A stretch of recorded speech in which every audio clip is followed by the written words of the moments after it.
YouTube, today I'm going to tell you the story in the death of Linda Kolkena. The three main characters are her, Daniel Broderick, and his wife Betty Broderick. But the purpose of the video is I want to ask you, how does this story make you feel? I don't like to sympathize with those who kill or to take the life of someone else, whether it's kids or adults, whoever it may be. But I couldn't help but read the story and think, even though Betty is at fault for everything she did, her anger, annoyance, jealousy, rage, her entire life had been turned upside down by her husband. See, Daniel married Betty in 1969 and he moved on to graduate from Cornell Medical School and Harvard Law School. He ended up building a thriving medical malpractice law firm. But as his career thrived, his wife Betty, she became resentful that he started to ignore her and started to ignore the children. Now, I don't know if this bit is true. This is purely based on what Betty said at the time. But from a man's point of view, if this was true, it seems like Dan graduated, made a whole bunch of money, probably known in the local community or the local city, probably got a lot of attention from other people, females specifically, and then he lost interest in his wife and he lost interest in his kids because the money, his job, the attention, the fame, so to speak, kind of attracted him more than his boring, mundane family life in his head. I'm not saying it's true. I'm just saying this is probably going on in his head if his wife Betty was correct in her claims. And then over the years, the marriage started to break down, and it was in 1983 when Betty accused Dan of having an affair with Linda Kolkena. Linda was his newly appointed assistant, and it was said that Linda kind of resembled Betty, a younger version of Betty, and this is what may have swayed Dan in having an affair. Now, she was 21 years old when she first met Daniel, who was 38 at the time.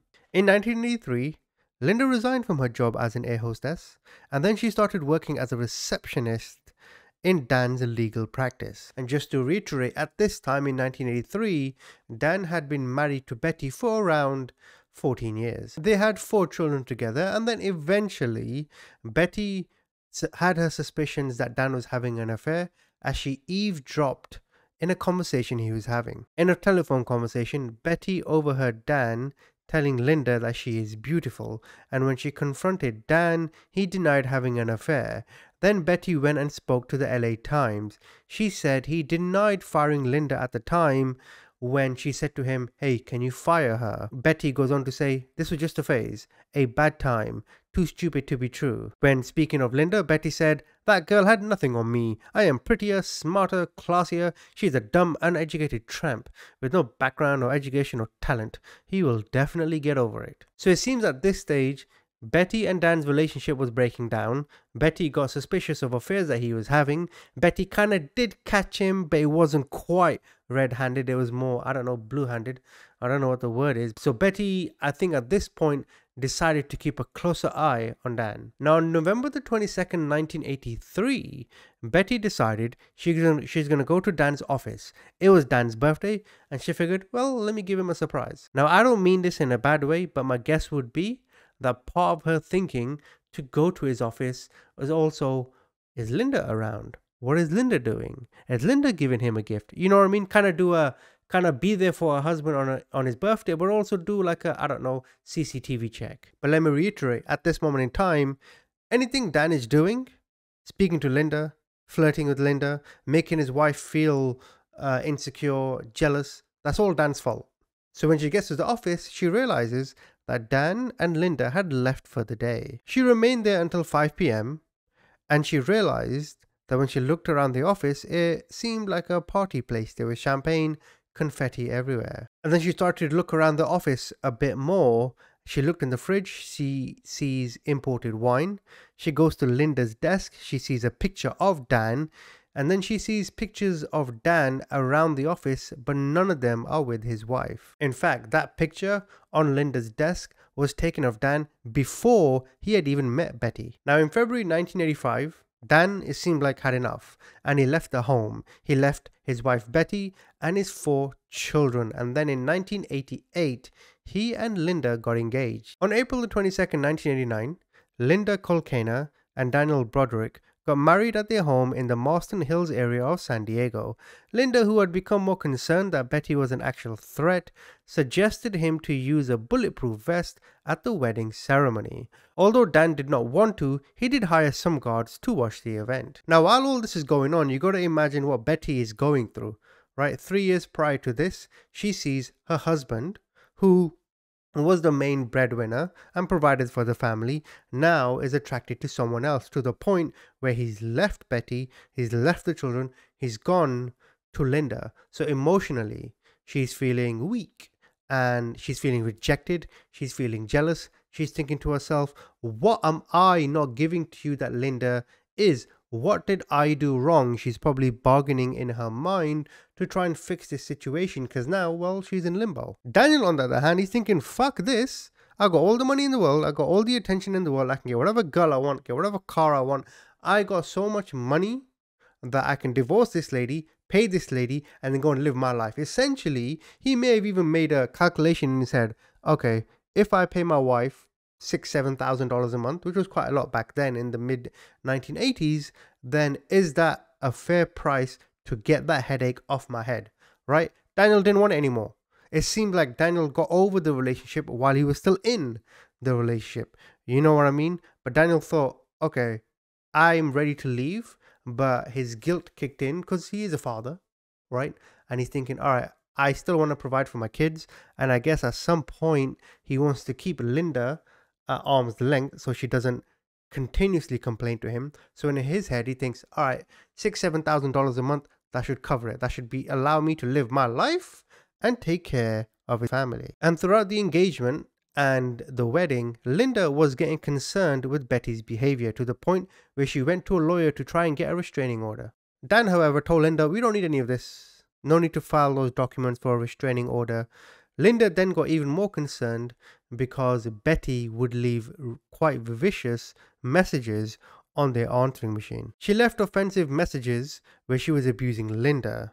At some point during their relationship, it was agreed between Dan and Betty that he would pay her around $6,800 a month, but he made a deal that he was going to subtract $100 for each expletive message that she left. On November 1st, 1989, Dan gave legal notice to Betty in which he warned criminal contempt charges unless she ended sending insulting and threatening messages on his and Linda's house phone. Betty cursed Linda out continuously on a lot of answering machine messages, but then this all took a more sinister twist when she started sending her mail. It seems she sent a letter to the house with a picture of Dan and Linda, and on this picture she wrote, "Eat your heart out, bitch." So now we get to the horrific morning of November 5th, 1989.